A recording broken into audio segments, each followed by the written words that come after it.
Dieu créateur de cette terre, Dieu créateur de la vie, Dieu créateur de l'univers. Si nous sommes là aujourd'hui, c'est pour l'adorer, pour nous connecter à lui, pour témoigner de son œuvre, pour nous équiper de l'autorité qu'il nous a donnée et pour avant tout le servir. Bienvenue à l'Église. Acte de compassion.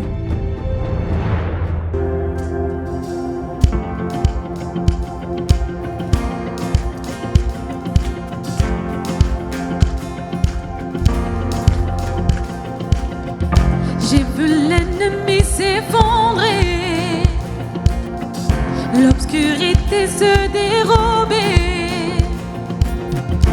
Malgré tout, un mystère reste insaisissable.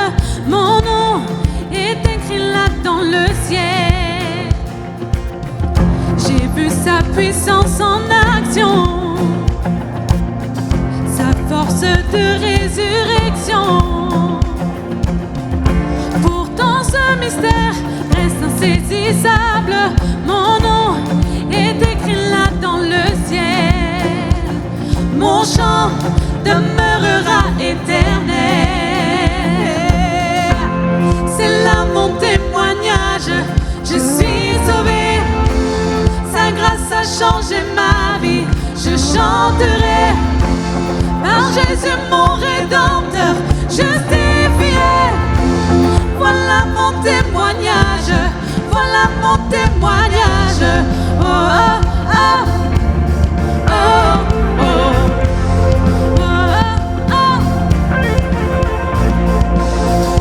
Rassemblons-nous devant celui qui par son sang nous a affranchis.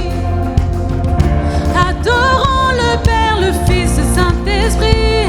Mon Dieu fera ce qu'il a promis. Oui, en lui, tout est déjà accompli. C'est là mon témoignage. Je suis sauvé. Sa grâce a changé ma vie. Je chanterai. Jésus mon Rédempteur, justifié. Voilà mon témoignage. Voilà mon témoignage.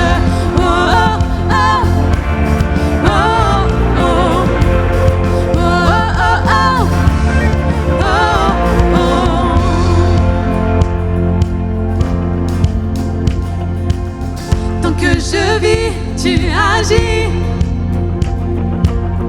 Le meilleur est à venir. Oh, je le crois.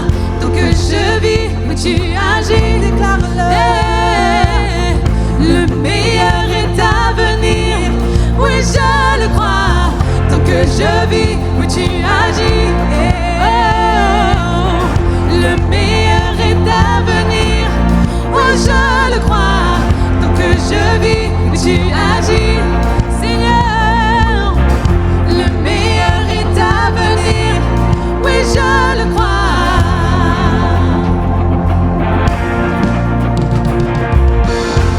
C'est là mon témoignage, je suis sauvé. Sa grâce a changé ma vie, je chanterai par Jésus mon Rédempteur, justifié. Voilà mon témoignage, voilà mon témoignage. C'est là mon témoignage, je suis sauvé. Sa grâce a changé ma vie, je chanterai par Jésus mon Rédempteur, justifié. Voilà mon témoignage, voilà mon témoignage. Oh, oh, oh, oh, oh.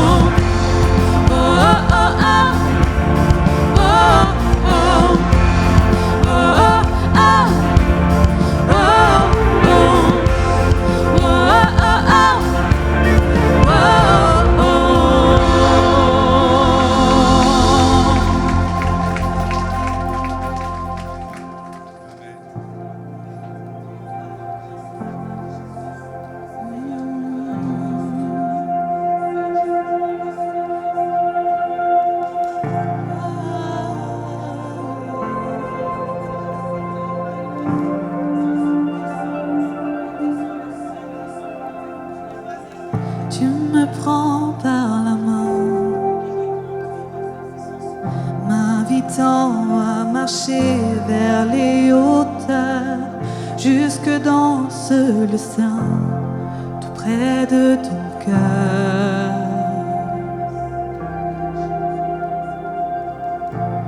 Tu mets devant mes yeux tant d'éclat que mes mots viennent à manquer, un aperçu des cieux qui me fait trembler. On va le déclarer ce matin. Je veux rester là où ton cœur se révèle. Je veux rester saisi par la voix du ciel, en ce lieu saint prosterné. Tiens-moi pour l'éternité, je veux rester. Aveuglé, je contemple la beauté, la splendeur, la majesté, le roi dans sa puissance, le fils bien-aimé. Je veux rester ébloui dans ta lumière. Je veux rester comblé dans la joie du Père, en ce lieu saint prosterné. Tiens-moi pour l'éternité, je veux rester.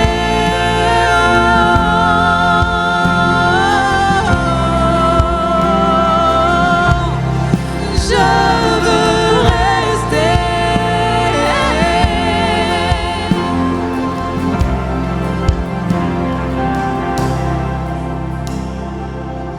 Si je dois retourner vers ce monde, annoncer ton grand amour, que ma fidélité reflète ce jour. Je reviendrai là où coule l'espérance. Je reviendrai m'abreuver de ta présence, en ce lieu saint prosterné. Tiens-moi pour l'éternité,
Seigneur, connecté à ton cœur, à ta présence. Je veux rester. C'est ta présence qui apporte à mon cœur, à ma vie ce matin. Seigneur, restons connectés à ton cœur, Seigneur. Je veux rester. Ta présence est la meilleure. Oh Jésus, Seigneur. Je veux rester.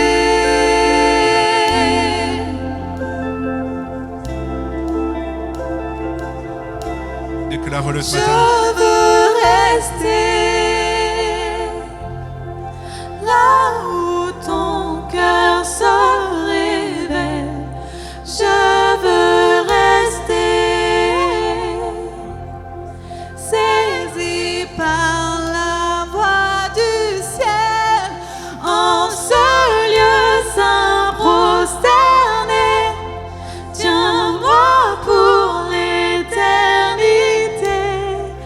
Je veux rester.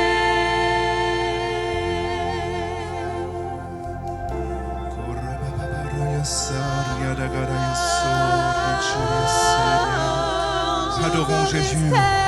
Adorons celui qui est au-dessus de toi.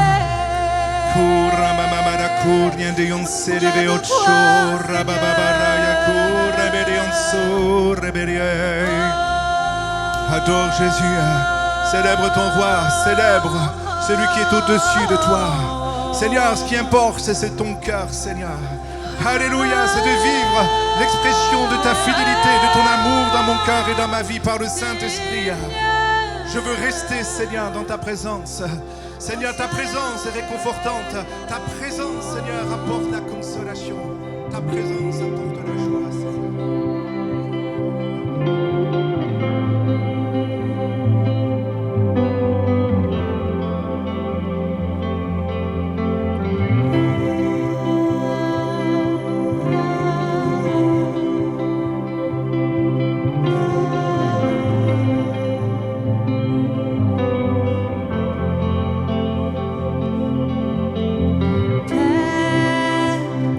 Je n'ai qu'un désir, être près de toi et sentir tes bras.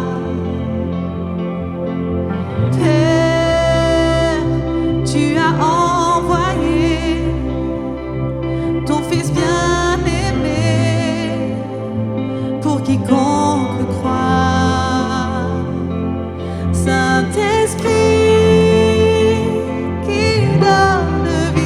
Déclare-le.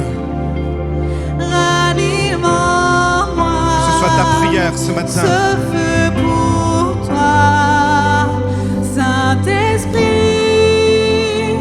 viens par ta pluie. Rafraîchis-moi et envoie un souffle nouveau.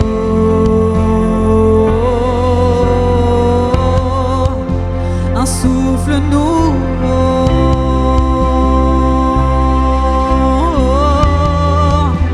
un souffle nouveau,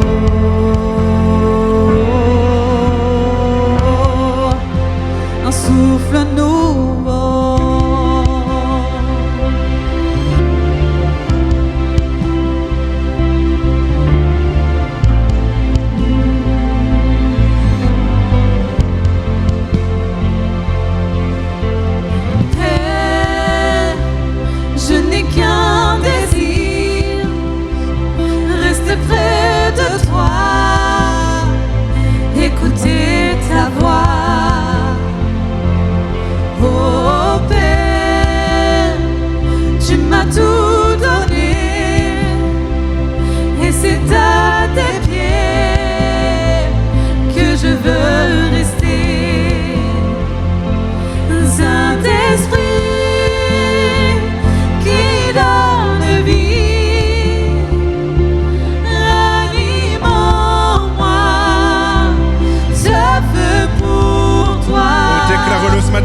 Saint-Esprit, viens par ta pluie.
Alléluia, Amen.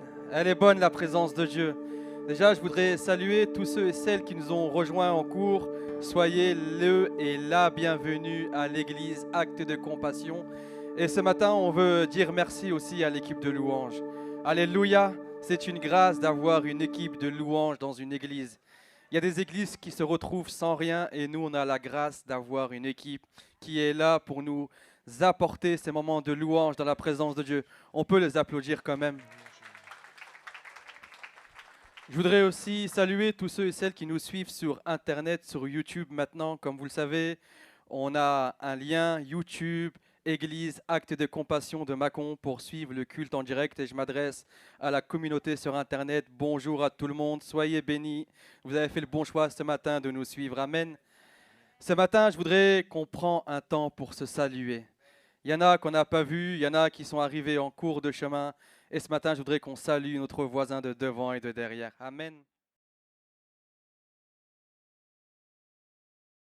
Alléluia. L'amour fraternel des uns pour les autres, elle est bonne. Amen. On va tout de suite passer aux annonces. Dimanche prochain, célébration à Mâcon et Bourg-en-Bresse. Réunion de prière tous les mardis à 19h30 à Mâcon et tous les jeudis à 19h30 sur Bourg-en-Bresse. Pour ceux et celles qui ne nous suivent pas encore sur Instagram et YouTube, il n'est pas trop tard. Allez vous connecter pour nous suivre et suivre toute l'actualité de l'Église. Et quelque chose d'important, je soutiens mon Église. Déjà, je voudrais vous remercier encore pour votre soutien pour le groupe de jeunes et d'ados, parce que sans vous, on n'aurait pas pu aller à ICO. Et c'est vraiment une grâce d'avoir des frères et des sœurs qui misent sur la jeunesse. Ce matin, je voudrais vous remercier vraiment du fond du cœur. Amen. Besoin de prière, comme vous savez, à la fin de l'appel, il y aura l'équipe de prière qui sera là pour prier pour vous, selon vos besoins. Et même si vous voulez recevoir le Saint-Esprit, demandez, Seigneur, je veux recevoir le Saint-Esprit ce matin. Alléluia. Comptoir publication, vous allez vers la merveilleuse Mireille si vous voulez commander des merveilleux livres. Et sur ces mots, je peux laisser la place au pasteur qui va apporter la parole de Dieu. Amen. Vous voyez, annonceur, c'est un métier. Hein. Bon. Est-ce que vous êtes en forme ce matin? On est une église de Pentecôte. Et c'est toujours une joie pour moi de m'en rappeler une fois par an. Ce matin, j'ai découvert encore, parce que le Trésor quotidien en parle, je suis un pentecôtiste. C'est comme ça pour vous aussi? Une fois par an? Ah non? Ah, vous n'êtes pas dans la pente, alors vous êtes dans la côte. Le titre de mon message ce matin est le suivant. C'est « Souffle de Dieu, nous t'accueillons ». Souffle de Dieu, nous t'accueillons. Lorsque nous allons dans l'évangile de Jean, nous découvrons qu'un jour les disciples sont enfermés, ils sont littéralement paralysés par la peur, totalement épuisés intérieurement, et nous découvrons que Jésus va venir, il va apparaître au milieu d'eux, et il fait quelque chose de simple, quelque chose de bouleversant. Voici ce que nous dit le texte. Et après ces paroles, Jésus souffla sur eux et leur dit « Recevez le Saint-Esprit. » Amen. J'aime cette expression « Jésus souffla sur eux ». Vous savez que dans la Bible, nous découvrons plusieurs images qui nous parlent de l'action du Saint-Esprit. Ainsi, vous trouverez l'eau vive qui ressource. Vous trouverez le feu qui nous active. Vous trouverez l'huile qui nous oint, la colombe qui manifeste l'expression de sa paix surnaturelle. Mais vous découvrirez aussi que le Saint-Esprit dans la Bible est aussi comparé à un souffle ou encore un vent. J'ai envie de te demander, peuple de Pentecôte, est-ce que tu es dans le vent?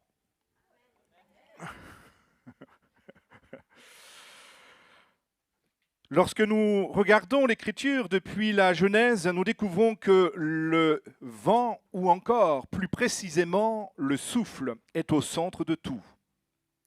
Dans l'Ancien Testament, le mot hébreu, ruah, désigne le souffle, le vent ou encore l'haleine, une force invisible mais vitale qui donne la vie. Mais nous découvrons dans le Nouveau Testament le mot grec pneuma qui exprime la même réalité, un souffle, une présence invisible mais agissante. On ne voit pas toujours le souffle. Pourtant, le souffle est vital. Pourtant, le souffle est absolument indispensable. Sans souffle, tout s'arrête. La vie, le mouvement et même la fonction. Regardez, rien qu'au niveau des objets. Un ballon de baudruche. Est-ce que ça vous est déjà arrivé de jouer avec des ballons de baudruche? Un ballon sans souffle à l'intérieur, avez-vous remarqué, n'est qu'une masse molle, sans forme, ni retenue. C'est le souffle qui va lui donner du volume et qui va ainsi augmenter sa structure et va même le permettre d'être en mouvement. Regardez un moulin à vent, sans vent. Ça reste totalement figé, silencieux, complètement inutile, il ne peut pas remplir sa fonction. Regardez une éolienne, oui je suis écolo ce matin. Une éolienne sans souffle devient une simple structure mécanique, totalement immobile, incapable de produire la moindre énergie pour laquelle elle a été conçue. Et regardez même une chambre à air. Par exemple, un pneu sans souffle, ça ne sert absolument plus à grand-chose. Dernièrement, c'est Malik qui l'a expérimenté. Je ne sais pas ce qu'il a fait, mais il a contrarié quelqu'un. Et quelqu'un est venu lui crever les quatre pneus. Il était content. Et la réalité, c'est que quand les quatre pneus sont crevés, déjà quand il faut les remplacer, bonjour la facture. Mais la réalité, c'est que la voiture, elle est restée immobile. Eh oui, on fait ce qu'on pneu, mais on n'est pas des chambres à air. Ouais, Kevin est encore en train de réfléchir. Hein. Ça va venir réfléchir.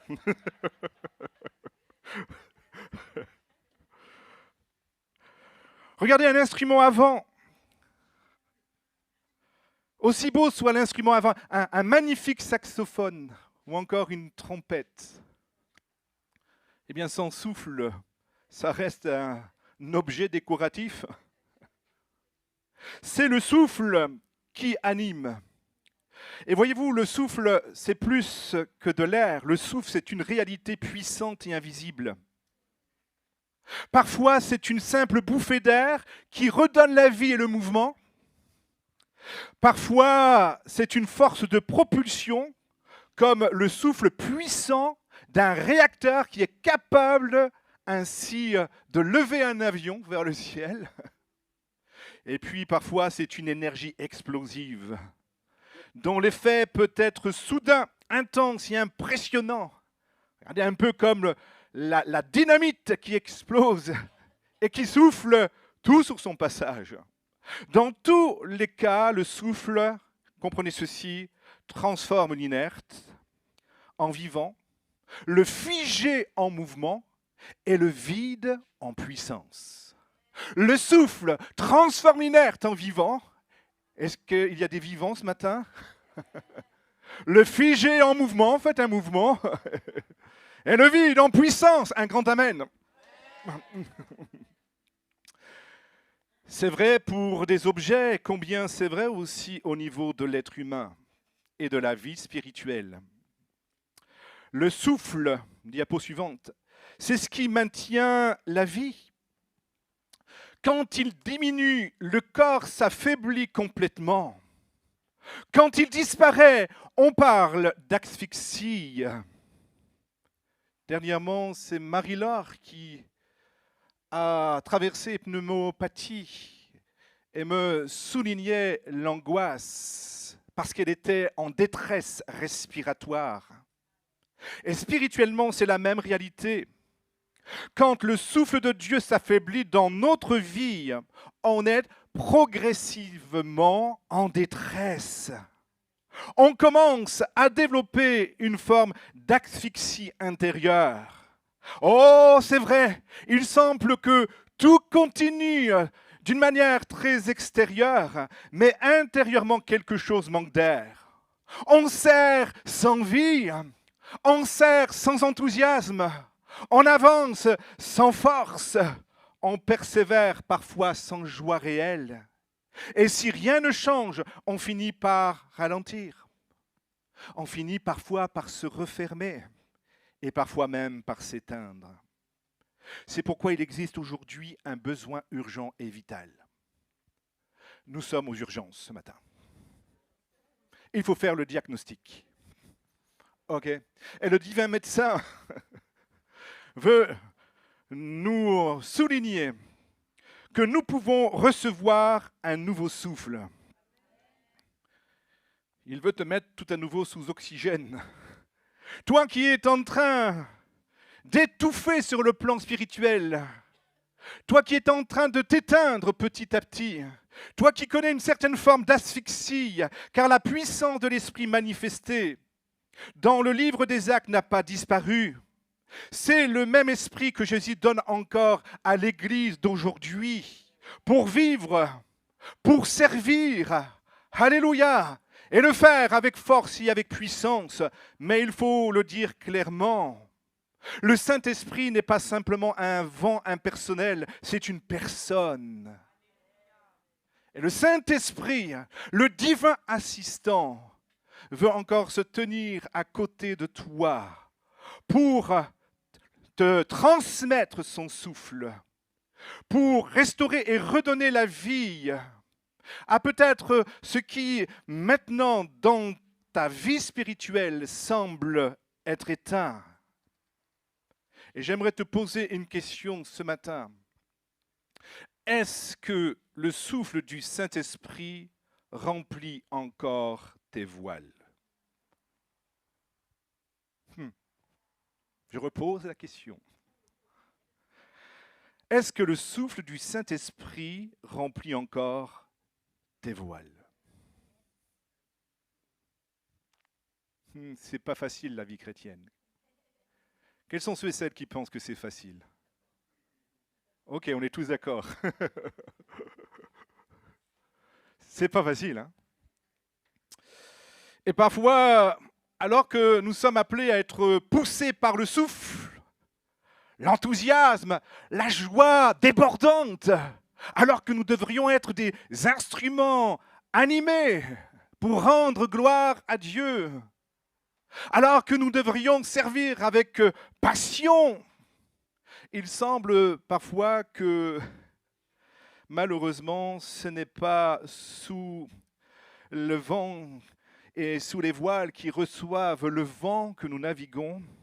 J'ai l'impression que parfois nous sommes plus des rameurs. Comment vas-tu ce matin? Oh là là, si vous saviez, en ce moment, qu'est-ce que je rame?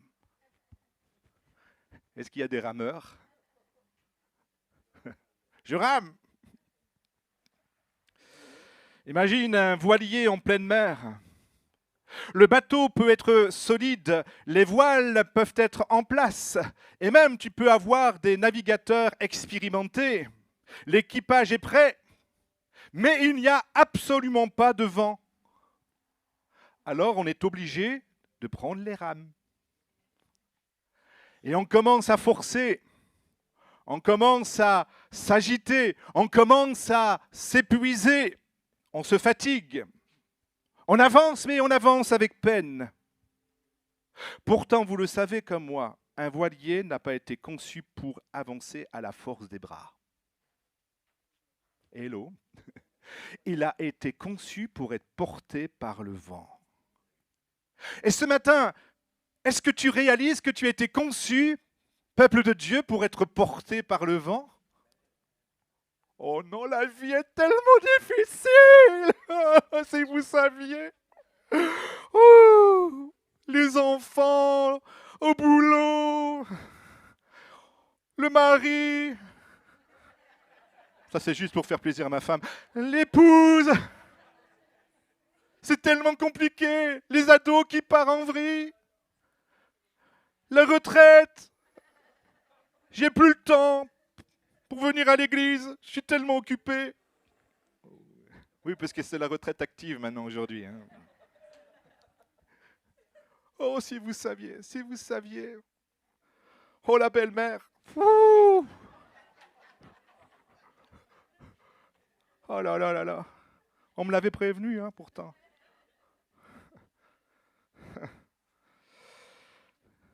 C'est dur, hein, on rame. Mais tu n'as pas été créé pour ramer. Tu as été créé en Christ, et d'ailleurs tu as été recréé. Tu es une nouvelle créature. Tu es beau dans le Seigneur. Tu as été réactivé d'une manière différente. Et je pense quand même qu'il y a une différence entre ceux et celles qui connaissent Dieu et ceux qui ne connaissent pas Dieu. Alors la réalité, c'est que nous payons encore nos impôts. Nous avons encore des factures.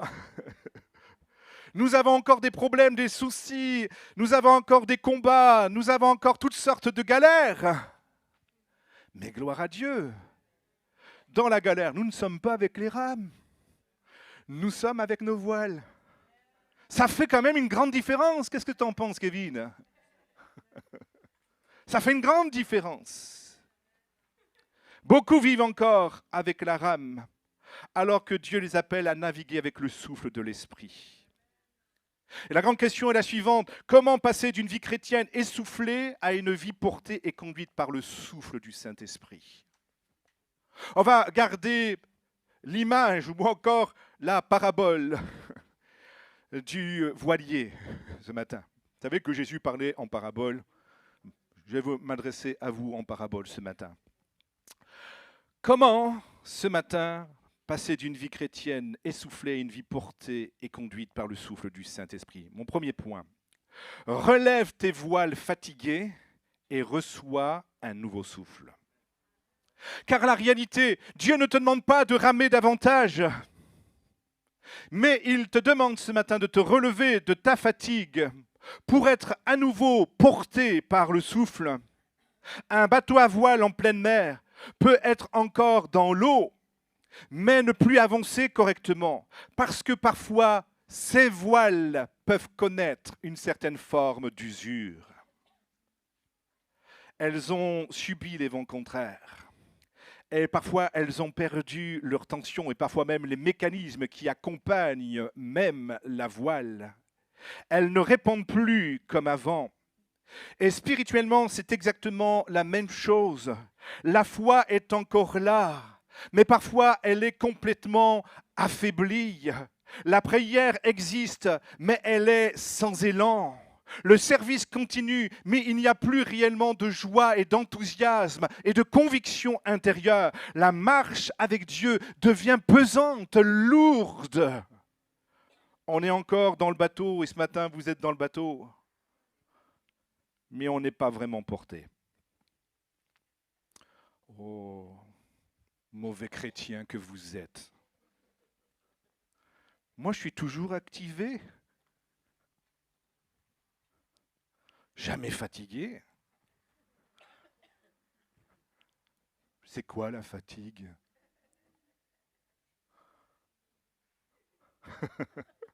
Tu connais la fatigue? Mais un chrétien n'est jamais fatigué. Oh, je veux quand même te rassurer ce matin. Ça m'arrive d'être fatigué et il faut comprendre ceci. La fatigue et la lassitude font partie de la vie chrétienne. Et là, tout le monde peut dire Amen. Il peut arriver à chacun d'être à bout de souffle. Et si ce matin, tu es venu à bout de souffle, c'est correct. Ça ne fait pas de toi un piètre chrétien. Ce n'est pas le signe d'un échec spirituel, mais c'est le reflet d'une réalité humaine. Tu es un humain. Et un humain se fatigue. C'est que dans le ciel qu'on ne se fatiguera plus. Mais les hommes et les femmes de Dieu, même les plus engagés, connaissent des saisons de fatigue. Pas vous, pasteur, jamais. Des moments où la prière devient plus lourde. Est-ce que ça vous arrive? Moi, il y a des périodes et des saisons, je rentre dans la présence de Dieu, c'est incroyable. Je surfe sur la vague. Ça vous arrive? Et puis des fois, les moments de prière, on a plutôt l'impression qu'on rame, qu'on fait du surplace. Il y a des périodes où la foi est au top niveau. Et puis, il y a des moments où on est en crise de foi. Ma foi. Il y a des saisons où l'on avance avec force. Et puis, il y a des saisons où on a moins d'enthousiasme. Même dans le service de Dieu, on fait. Alors, on peut le faire parce qu'on a l'habitude de faire, de poser les gestes. Vous savez, lorsque nous allons dans l'Écriture, la Bible témoigne clairement que même les plus grands hommes de Dieu ont connu des périodes d'essoufflement. Et mon frère, ma sœur, j'aimerais que ce matin, tu ne te considères pas comme un piètre chrétien si tu te sens complètement essoufflé. Car un homme, par exemple, comme Élie, a connu un profond épuisement. Et vous savez quand il l'a connu? Juste après une grande victoire. David a crié dans la détresse de son âme. Vous avez les psaumes de David. Il y a plusieurs reprises, vous sentez quand même que son âme est abattue au-dedans de lui. Les disciples eux-mêmes, qui pourtant ont goûté à la présence de Jésus, un jour Jésus leur a dit de veiller 1 heure. Mais la réalité, c'est qu'ils avaient la bonne volonté. L'Écriture nous dit qu'ils se sont endormis. Endormis au moment où ils devaient veiller. Comprenez ceci, la fatigue spirituelle n'est donc pas étrangère au chemin de la foi. La fatigue, c'est une saison. C'est une saison que je dois traverser. C'est une saison que tu dois traverser. Et mes frères, tu connaîtras cette saison. Mais la réalité est la suivante, faisons attention de ne pas nous y installer. Le danger, ce n'est pas d'être fatigué, c'est de s'installer dans la fatigue sans revenir au souffle. Il y a la dynamique du Saint-Esprit qui nous propulse vers l'avant. Et c'est là que Jésus intervient. Il te dit ce matin, toi qui étais essoufflé, à bout de souffle, il te dit, tu n'es pas fini. Oui, tu es peut-être au bout du rouleau, mais reçois un nouveau souffle. Moi, je dis merci Seigneur de ce que ma vie spirituelle ne repose pas simplement sur ma volonté et sur mon énergie. Et je dis béni soit Dieu de ce que l'Église de Jésus-Christ et notre Église ne repose pas simplement sur mon énergie. Imagine que je crève en route. Non, c'est une image.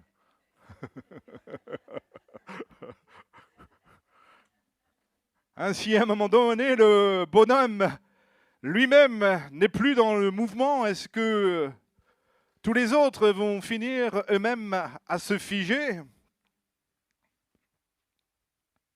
Car la vie chrétienne repose sur le souffle du Saint-Esprit. Et quand Dieu agit, vous savez, il ne se contente pas d'agir en surface, il restaure profondément.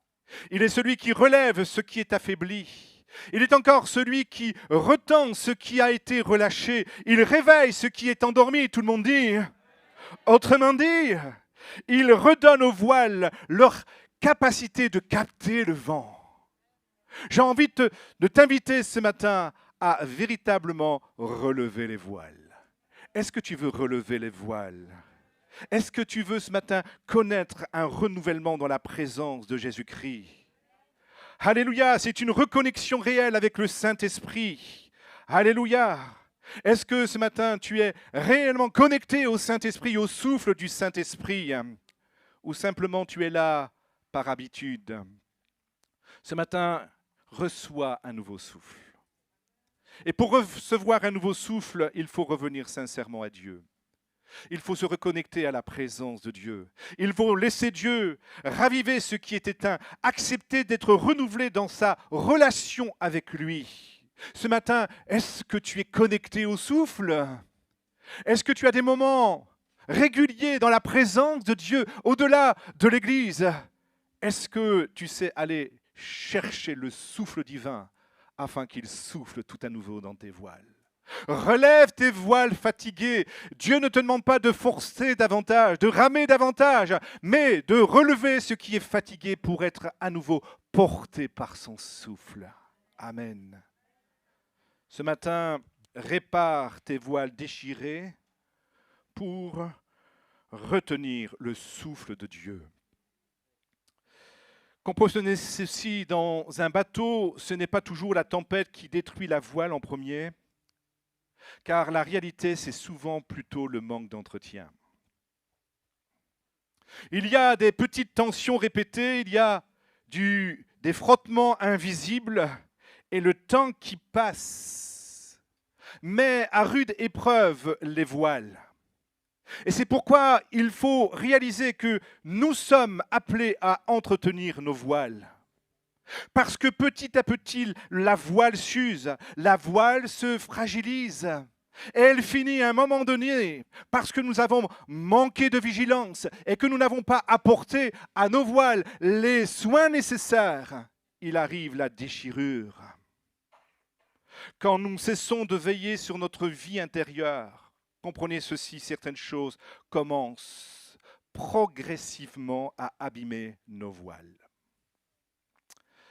Lorsque vous allez dans l'Épître aux Galates, Paul parle de tout ce qui fragilise le cœur. Oh, vous ne vous connaissez pas.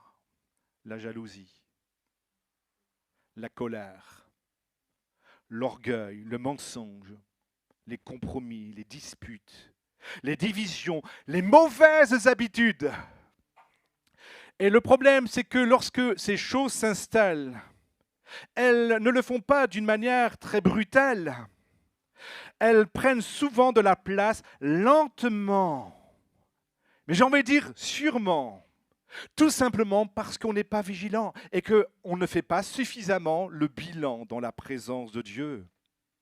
On ne protège plus son cœur, on ne traite plus rapidement certains comportements, on s'est même habitué à des comportements répétitifs et qui ne sont même pas en accord avec la volonté de Dieu. On laisse certaines blessures ou habitudes parfois même s'installer dans nos vies. On s'est habitué et à force de négligence, les voiles de notre vie spirituelle finissent par s'user intérieurement. Pas forcément d'un coup, mais lentement et silencieusement.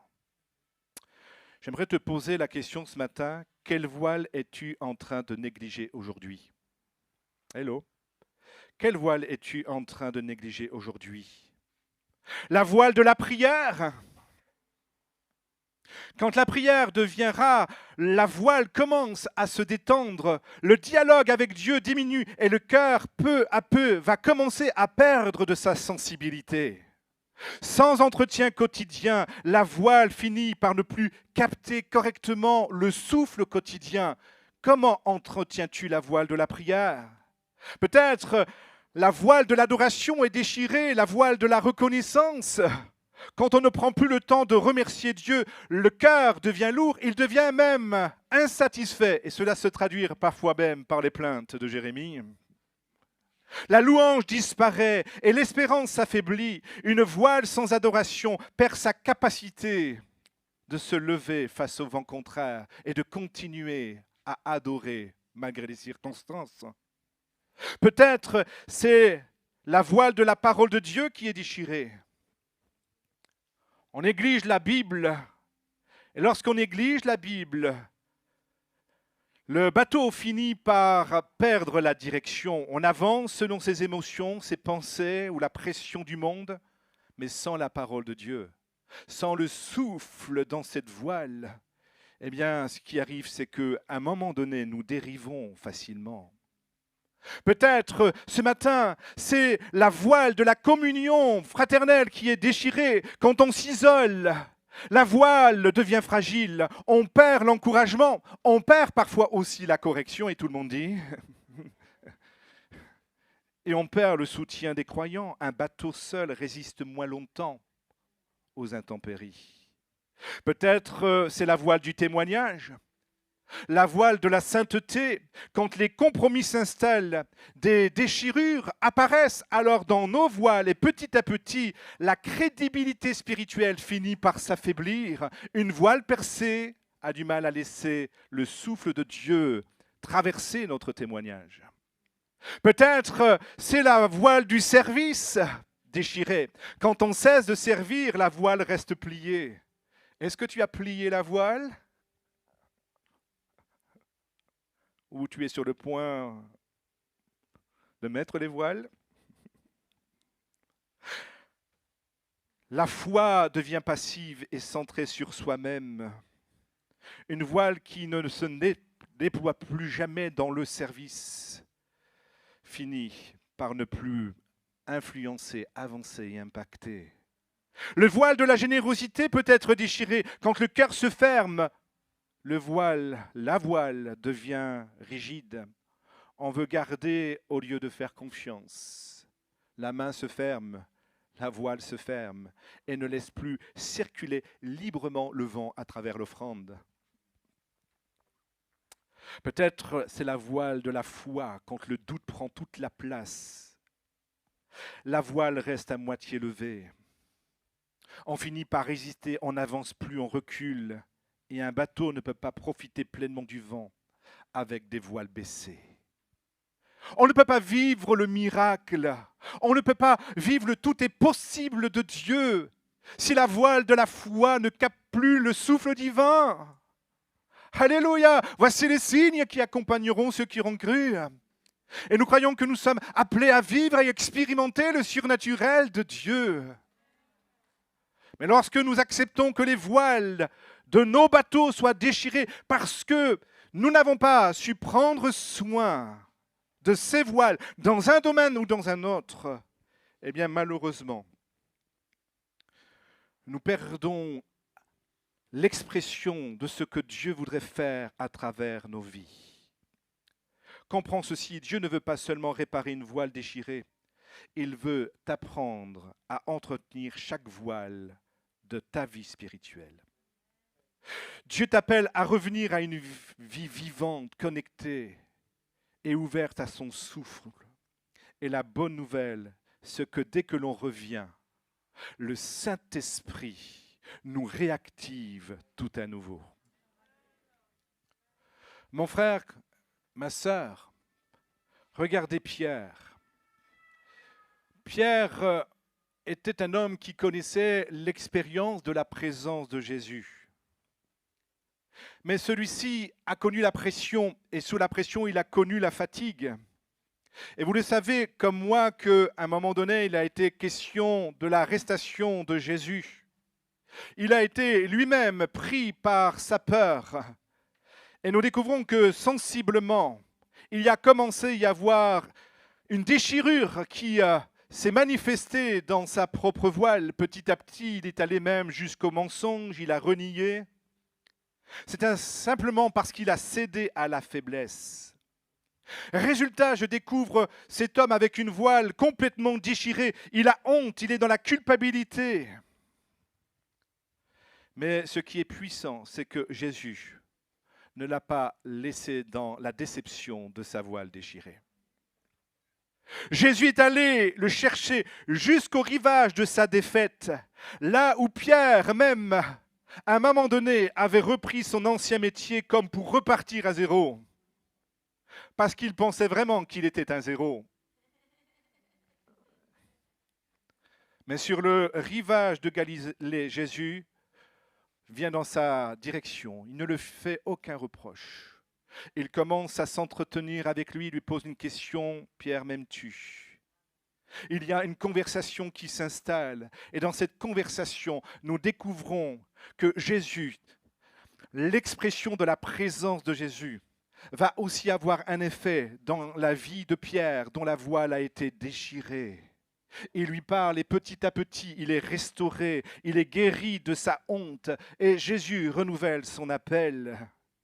Et ensuite, nous découvrons que ça va aller en crescendo parce que sa voile restaurée, nous découvrons que le jour de la Pentecôte, Pierre n'est plus le même homme.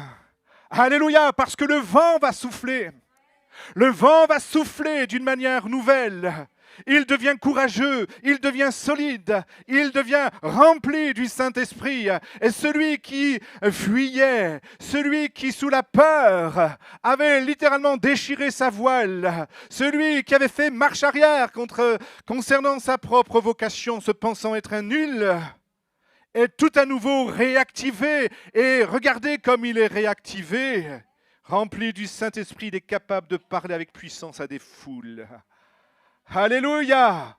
Il fuyait et maintenant, galvanisé par l'expression de la puissance du Saint-Esprit, les voiles ayant été restaurées, le souffle l'a littéralement dynamisé. J'aimerais te dire ce matin, le Seigneur vient vers le rivage de ta chute. Et il aimerait te dire que le rivage sur lequel il semble que tu as échoué, que ce n'est pas la fin pour toi, mais c'est le début d'une restauration. Dieu veut te pardonner ce matin, mais il veut aussi t'apprendre à prendre soin de ta vie spirituelle. Et concrètement, entretenir sa vie spirituelle avec Dieu, c'est prendre un moment avec lui chaque jour, c'est parler à Dieu d'une manière continuelle, c'est laisser le Saint-Esprit te reprendre rapidement quand quelque chose ne va pas, parce que je crois aussi que le Saint-Esprit parle tantôt d'une manière, tantôt d'une autre. Alors ce matin, n'attends pas d'être en panne, n'attends pas d'être en mode urgence, mais réalise l'expression d'une connexion quotidienne avec celui qui a la capacité de réparer ta voile, afin que tout à nouveau, elle puisse capter le souffle. Relève tes voiles fatiguées, répare tes voiles déchirées, et je termine. Hisse tes voiles et avance au large. Le Saint-Esprit ne souffle pas pour que tu restes au port, mais pour que tu entres littéralement, peuple de Dieu, dans ta destinée. Quand le Saint-Esprit gonfle les voiles, le bateau retrouve la direction. Le bateau retrouve de la force et le bateau retrouve le sens de sa mission. Le vent n'est pas donné pour laisser le bateau au port. Le Saint-Esprit est là et il te pousse pour que tu puisses avancer, pour que tu puisses progresser, pour que tu puisses croire, pour que tu puisses servir, pour que tu puisses témoigner, pour que tu puisses vivre avec audace, avec passion. Car jamais le Saint-Esprit ne nous appelle à une vie passive, il nous conduit au large. Oh, je sais, tu te sens tellement en sécurité dans le port. Oh, dans le port, on est protégé des vagues, on est protégé du vent et des risques. Mais j'aimerais te dire que tu n'as jamais été créé dans l'amour de Christ pour rester dans le port. Un bateau est fait pour prendre le large. Amen. Alors Dieu ne t'appelle pas ce matin à rester bloqué dans ta peur, dans tes doutes, dans ton confort, peut-être dans tes excuses ou encore dans tes limites. Mais je crois dans Actes 1, 8, vous recevrez une puissance du Saint-Esprit survenant sur vous et vous serez mes témoins. Et regardez, nous le serons. Amen. Dans notre entourage le plus proche, mais jusqu'aux extrémités du monde. Et il est décrit un mouvement. Oui, le baptême du Saint-Esprit, l'expérience de la vie de l'Esprit, ce n'est pas une émotion, c'est une capacité, divine capacité qui nous a été donnée par Dieu pour accomplir la mission qu'il nous a confiée. Le Saint-Esprit vient briser les amarres qui veulent retenir notre bateau au port. Et j'ai envie de dire, Seigneur, fais une œuvre ce matin dans ma vie, dans mon cœur, dans l'Église. Amen. Le Saint-Esprit te donne la force de dépasser tes peurs. Le Saint-Esprit te donne la force de sortir de ta passivité, de vaincre les résistances intérieures et d'oser avancer vers la destinée, vers l'appel spécifique que Dieu t'a donné. Parce qu'au fond, Dieu ne nous demande jamais d'accomplir sa mission avec nos seules forces. il nous donne son souffle, sa puissance, sa capacité surnaturelle pour aller au large. J'ai envie de dire, Saint-Esprit, gonfle mes voiles ce matin, afin que ce qui est bloqué finisse par avancer, afin que ce qui est paralysé puisse retrouver du mouvement. Est-ce que vous êtes d'accord ce matin? Et ce qui semblait impossible devient accessible par la puissance de Dieu. Quand tu lèves tes voiles, tu passes à l'effort humain, à la direction divine. Le vent de Dieu devient ta force de progression. Est-ce que nous voulons progresser? Est-ce que nous voulons avancer? Alléluia. Est-ce que nous voulons davantage expérimenter? Est-ce que nous voulons davantage vivre et goûter au surnaturel divin? Les disciples étaient remplis du Saint-Esprit. Et nous sommes appelés aussi à être remplis du Saint-Esprit. Je demandais aux musiciens de s'avancer vers le devant. Lorsque nous allons dans Acte 2, nous découvrons que le texte nous montre que le Saint-Esprit vient comme un souffle puissant. Et ce souffle produit une transformation intérieure. C'est ce qui s'est passé le jour de la Pentecôte, alors que les disciples étaient renfermés dans leur peur. Ils sortent, ils passent de l'enfermement à l'ouverture. Ils ne restent plus paralysés dans leur peur et dans leur crainte. Ils parlent avec courage. Ces hommes qui, pendant un moment, se sont tus et sont restés silencieux, deviennent à nouveau des témoins, sans honte ni intimidation. Ils avancent dans leur mission, dans leur appel. Ils ne vivent plus leur foi comme une survie, mais comme une mission portée par Dieu. Ce matin, que le souffle de Dieu souffle dans nos voiles.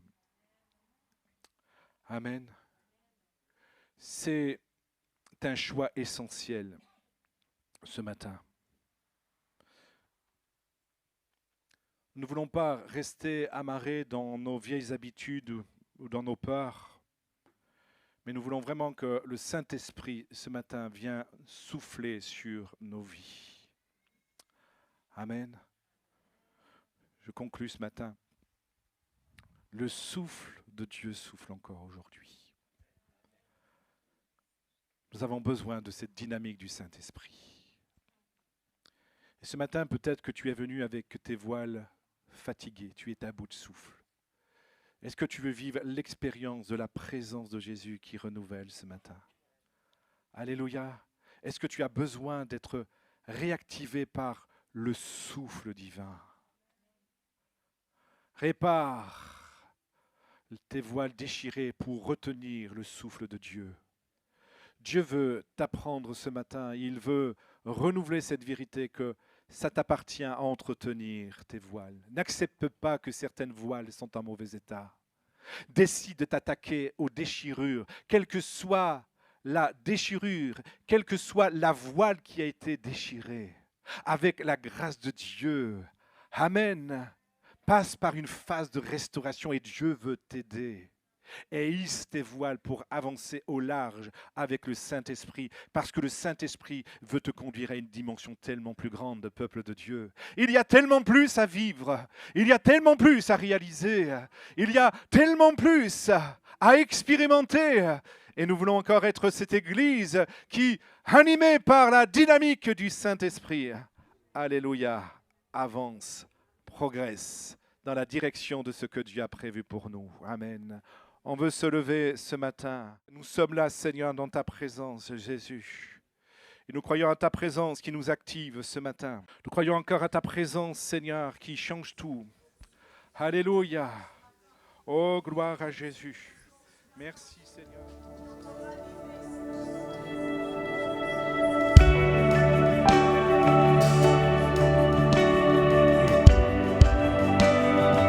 Ce matin, on va demander à tous ceux et celles qui souhaitent vraiment vivre l'expérience de la présence de Dieu de venir ce matin devant et invoquer le souffle de Dieu. Tout s'accomplit, tout reprend vie.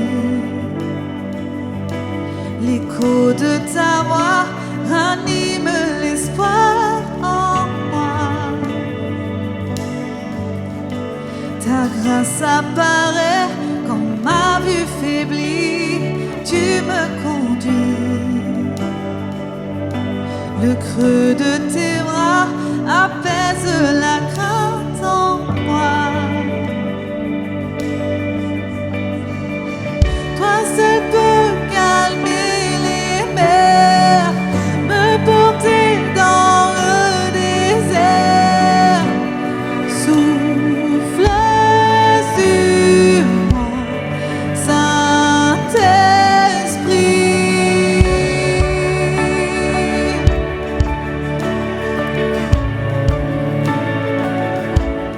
Souffle.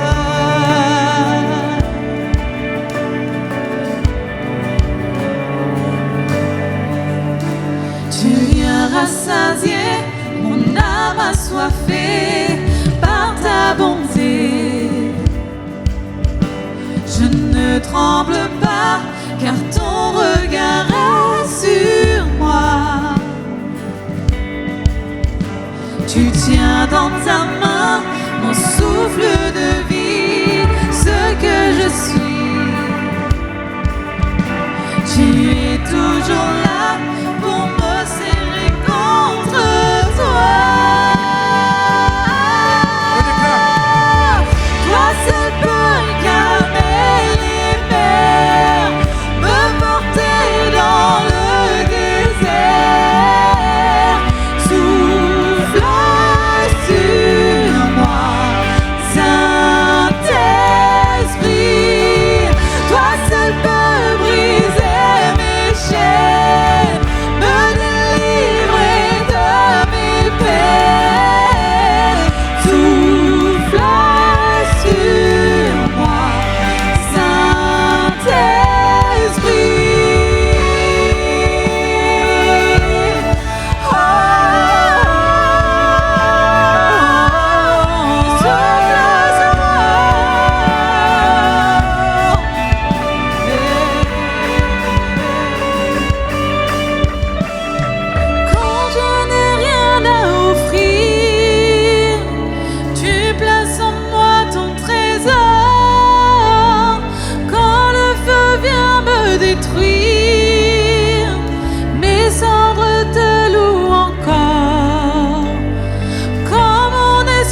adore Jésus ce matin.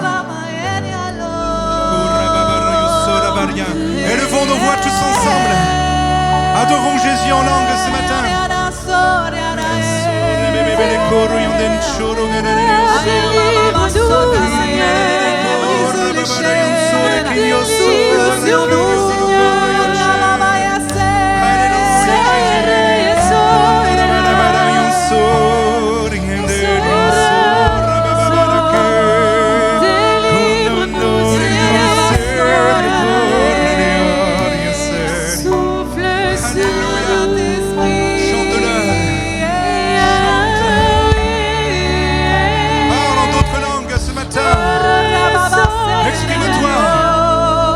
Adore Jésus en esprit, en vérité.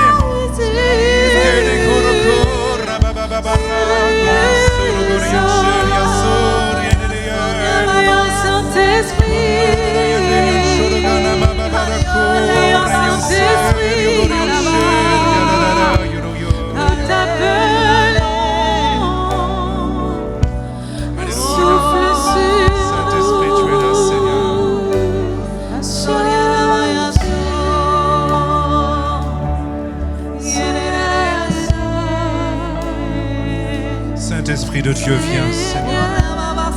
Seigneur, ce matin, Seigneur, nous réalisons encore ton souffle, Seigneur. Ton souffle qui vient, ton souffle qui se manifeste, Seigneur, dans les cœurs et dans les vies par le Saint-Esprit.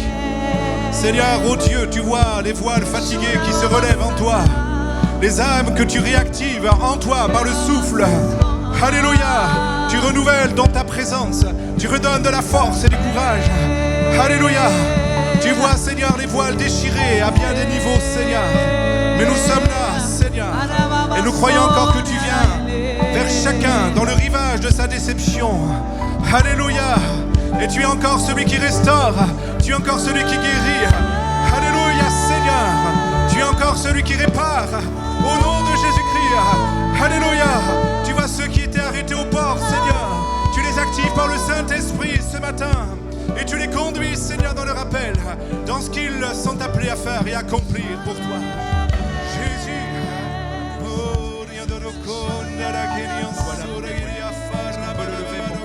Se lever, pardon, pour conclure.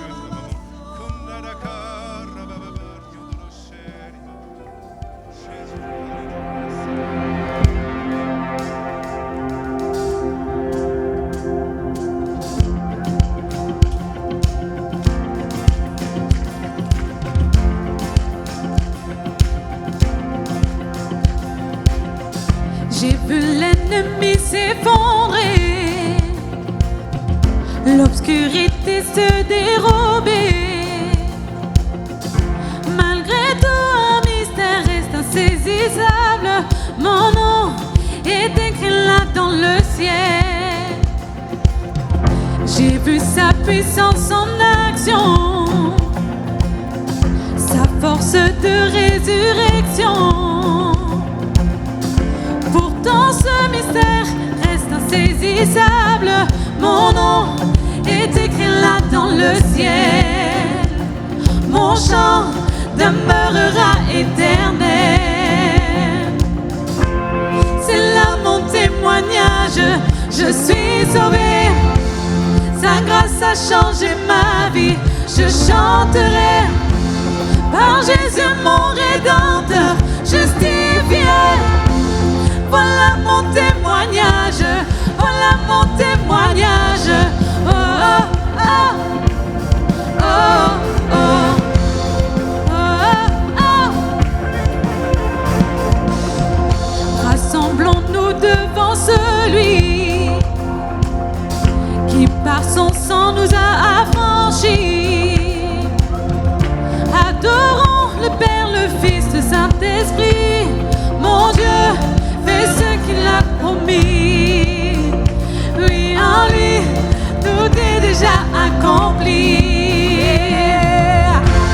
C'est là mon témoignage, je suis sauvé.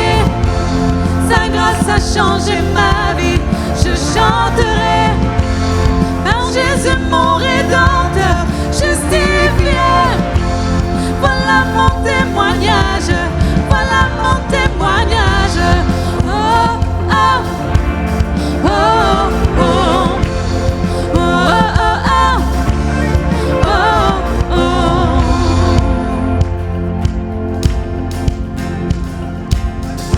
que je vis, oui tu agis. Le meilleur est à venir, oh je le crois. Tant que je vis, oui tu agis, déclare-le. Le meilleur est à venir, oui je le crois. Tant que je vis, oui tu agis. Hey, le meilleur est à venir, oh je le crois. Tant que je vis, oui tu agis. Oh, le meilleur est à venir, oui je le crois.